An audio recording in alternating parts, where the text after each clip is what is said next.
Hello students, welcome back to class 7। आज मैं आपको आपकी पाठ्य पुस्तक सुमेधा का सेकेंड चैप्टर छोटा जादूगर पढ़ाने जा रही हूँ। यह कहानी जयशंकर प्रसाद द्वारा लिखित है। तो आइए इसकी समरी के बारे में जानते हैं। जयशंकर प्रसाद एक युग प्रवर्तक छायावादी रचनाकार थे, जिन्होंने कविता, नाटक, कहानी और उपन्यास के क्षेत्र में हिंदी को गौरवान्वित करने वाली कृतियों का सृजन किया। प्रस्तुत कहानी का मुख्य पात्र एक छोटा लड़का है, जो अपनी असहाय अवस्था में जीविका के लिए जादू के करतब दिखाता है तथा लेखक के सामने भी अपनी कला का प्रदर्शन करता है। अपनी दीन स्थिति में भी किसी के सामने हाथ न फैलाकर जीवन के संघर्षों का साहस के साथ मुकाबला करके स्वाभिमान पूर्वक जीवन जीने का प्रयास करता है। बाल सुलभ करुणा के साथ दायित्वबोध इस बालक के माध्यम से प्रसाद जी ने कहानी को जीवंत किया है। छोटा जादूगर के नाम से संबोधित करने को कहना उस लड़के की अपने कर्म के प्रति दृढ़ता और निष्ठा का परिचायक है। इसी कारण मुख्य पात्र की विपन्नावस्था में भी पाठकों के मन में सहानुभूति से अधिक आदर की भावना उत्पन्न होती है। कहानी मानवीय संवेदनाओं को झंकृत करने में भाव एवं भाषा की दृष्टि से समर्थ है। तो आइए कहानी को समझते हैं। कार्निवल के मैदान में बिजली जगमगा रही थी। कार्निवल का अर्थ है ऐसा स्थान जहां खेल कूद करतब दिखाए जाते हैं। लेखक एक फुहारे के पास खड़ा था, जहां एक लड़का चुपचाप शरबत पीने वालों को देख रहा था। उसके गले में फटे कुर्ते के ऊपर से एक छोटी सी सूत की डोरी पड़ी थी और जेब में कुछ ताश के पत्ते थे। उसके मुंह पर गंभीर विषाद के साथ धैर्य की रेखाएं थीं। लेखक उसकी ओर न जाने क्यों आकर्षित हुआ। लेखक ने उससे पूछा, क्यों जी, तुमने इसमें क्या देखा? मैंने सब देखा है। यहाँ चूड़ी फेंकते हैं, खिलौनों पर निशाना लगाते हैं, तीर से नंबर छेदते हैं। मुझे तो खिलौनों पर निशाना लगाना अच्छा लगता है। जादूगर तो बिल्कुल निकम्मा है। उससे अच्छा तो ताश का खेल मैं ही दिखा सकता हूँ, उसने बड़ी प्रगल्भता से कहा। लेखक ने पूछा, और उस पर्दे में क्या है? वहाँ तुम क्यों गए थे? नहीं, वहाँ मैं नहीं जा सकता, टिकट लगता है, उसने उदास मन से कहा। लेखक ने कहा, तो चलो मैं तुम्हें वहां पर ले चलूं। उसने कहा, वहां जाकर क्या कीजिएगा? चलिए निशाना लगाया जाए। लेखक ने उससे सहमत होकर कहा कि चलो पहले शरबत पी लिया जाए। वे शरबत पीकर निशाना लगाने चल दिए। लेखक ने पूछा, तुम्हारे घर पर और कौन कौन है? माँ और बाबूजी। उन्होंने तुमको यहाँ आने के लिए मना नहीं किया? बाबूजी जेल में हैं। क्यों? देश के लिए, वह गर्व से बोला। और तुम्हारी माँ? वह बीमार हैं और तुम तमाशा देख रहे हो। उसके मुंह पर तिरस्कार की हंसी फूट पड़ी। उसने कहा कि तमाशा देखने नहीं, दिखाने आया हूँ। कुछ पैसे ले जाऊंगा तो माँ को पथ्य दूंगा। पथ्य अर्थात जो बीमार को भोजन दिया जाता है और दवा दी जाती है। मुझे शरबत न पिलाकर आपने मुझे कुछ पैसे दे दिए होते तो मुझे अधिक प्रसन्नता होती, उसने कहा। लेखक आश्चर्य से उस 13-14 साल के बालक को देखने लगा। लेखक ने उससे कहा कि चलो अब निशाना लगाया जाए। लेखक ने 12 टिकट खरीदकर उस लड़के को दिए वह निकला पक्का निशानेबाज। उसकी कोई गेंद खाली नहीं गई। देखने वाले दंग रह गए। उसने सभी 12 खिलौनों को बटोर लिया और चलता बना। लेखक भी सोच रहा था कि कितना होशियार बालक है और कितने अच्छे तरीके से इसने निशाना लगाकर सभी इनाम बटोर लिए। एक दिन लेखक उद्यान में अपनी मंडली के साथ बैठा हुआ जलपान कर रहा था। इतने वह छोटा जादूगर दिखाई पड़ा। नमस्ते करके खेल दिखाने का आग्रह करने लगा। लेखक उससे कुछ कहता उससे पहले श्रीमती जी ने कहा, दिखाओ भाई, कुछ मन ही बहलेगा। अब लेखक मना नहीं कर पाया। उसने सभी खिलौने निकाले और खेल दिखाने लगा।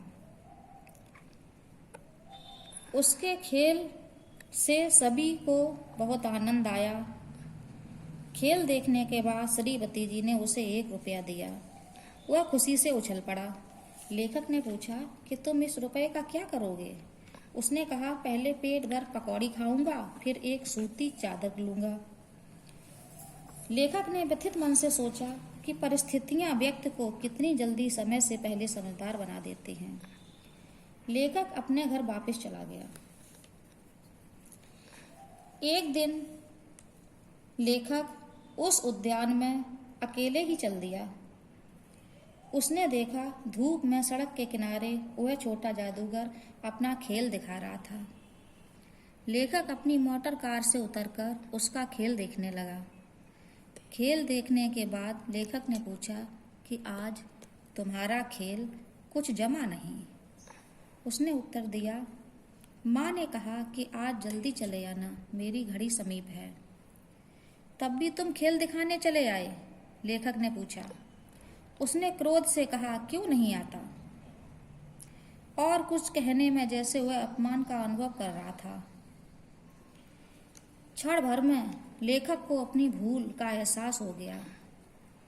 उसने उसे अपनी गाड़ी में बिठाया और उसके घर की तरफ चल दिया। कुछ ही मिनटों में लेखक उस झोपड़ी के पास पहुंच गया जहां वह जादूगर अपनी माँ के साथ रहता था।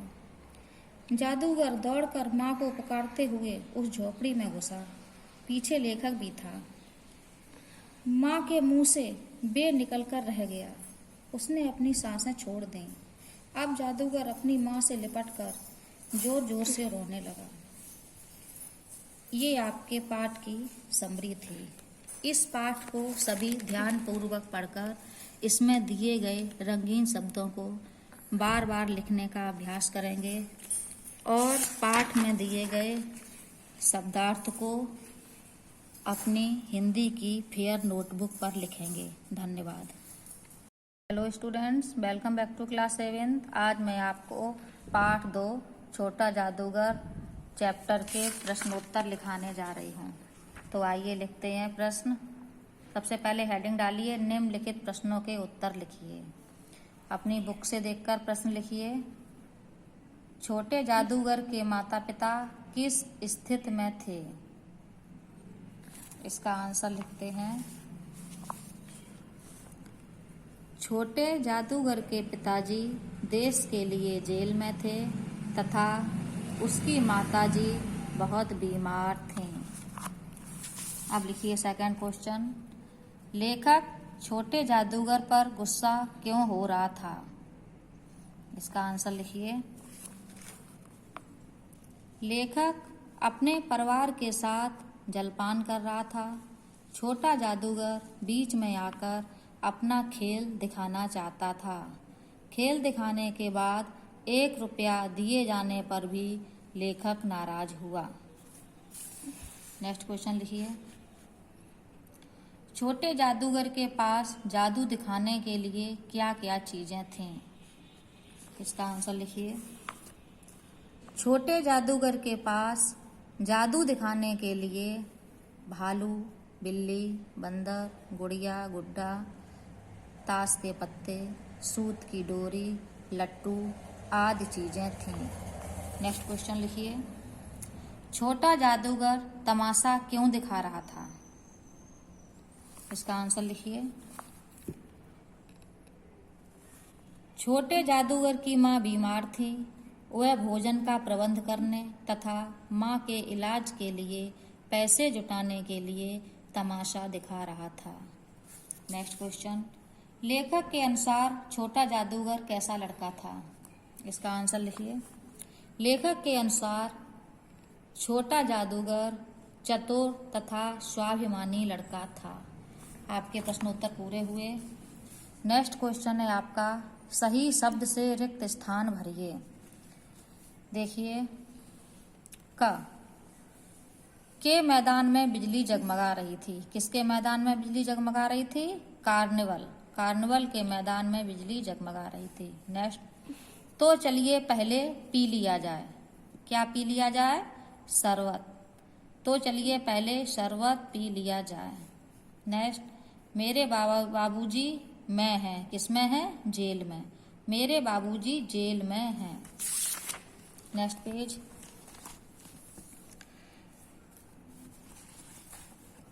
श्रीमती जी ने धीरे से एक दे दिया। क्या दे दिया? रुपया।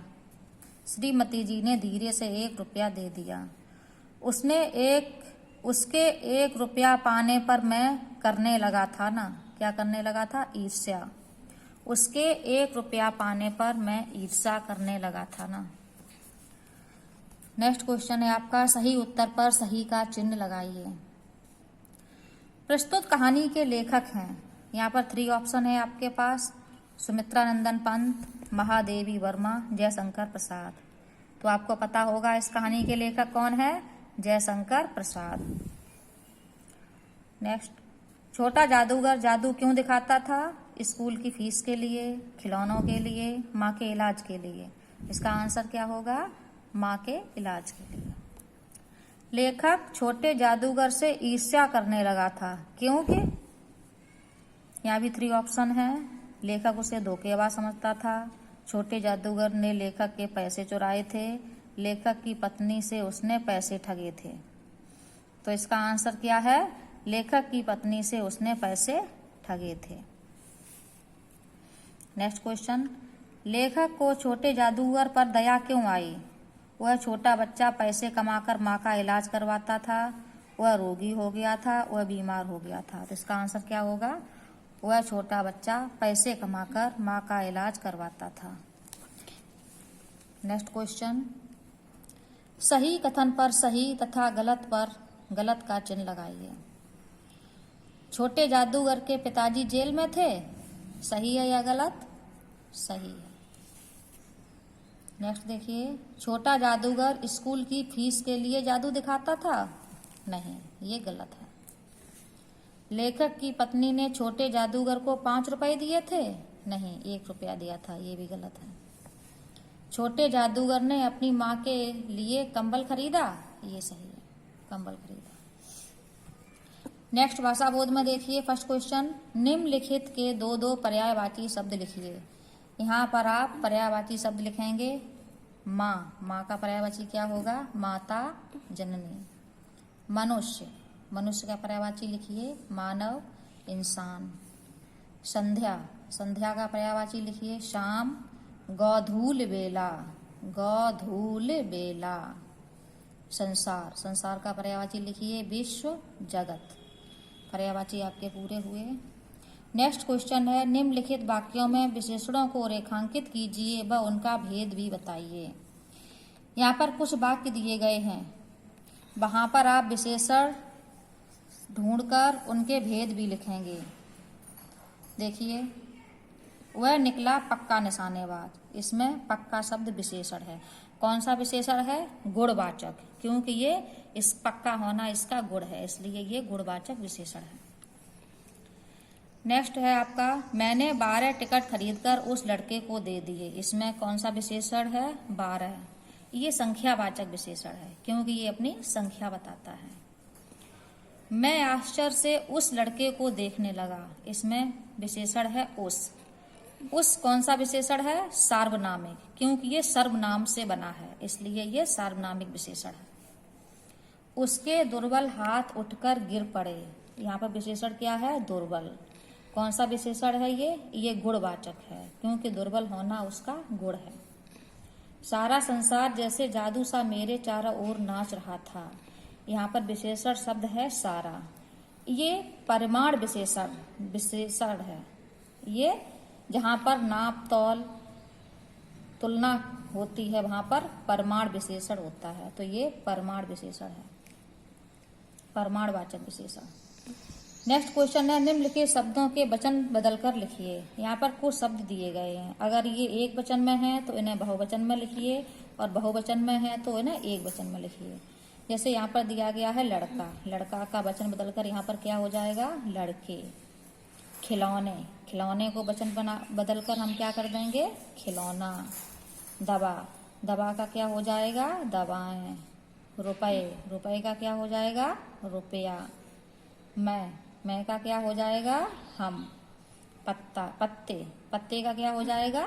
पत्ता। नेक्स्ट क्वेश्चन है आपका, ऐसे शब्द जो ध्वनि तथा वर्तनी की दृष्टि से बहुत कुछ समान होते हैं लेकिन अर्थ की दृष्टि से अलग होते हैं, वे श्रुति सम भिन्नार्थ शब्द कहलाते हैं। तो यहाँ पर कुछ ऐसे शब्द दिए गए हैं जो सुनने में तो एक जैसे लगते हैं लेकिन उनके अर्थ अलग अलग होते हैं।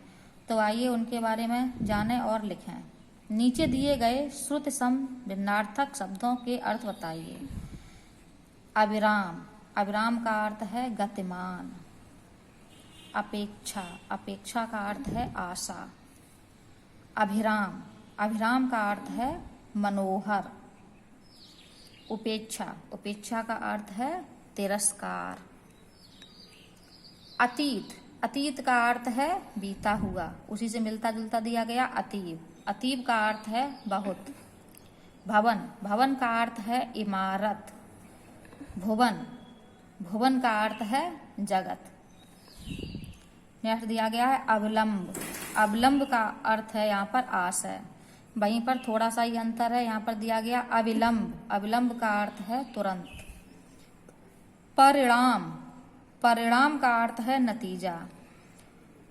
परिमाण, परिमाण का अर्थ है मात्रा। ये एक्सरसाइज आपकी पूरी हुई। नेक्स्ट क्वेश्चन आपका एक्टिविटी है। यहाँ पर एक एक्टिविटी दी गई है, कल्पना कीजिए कि आप एक जादूगर हैं और अपने शहर के कार्निवल में आप भी जादूगरी दिखाएंगे।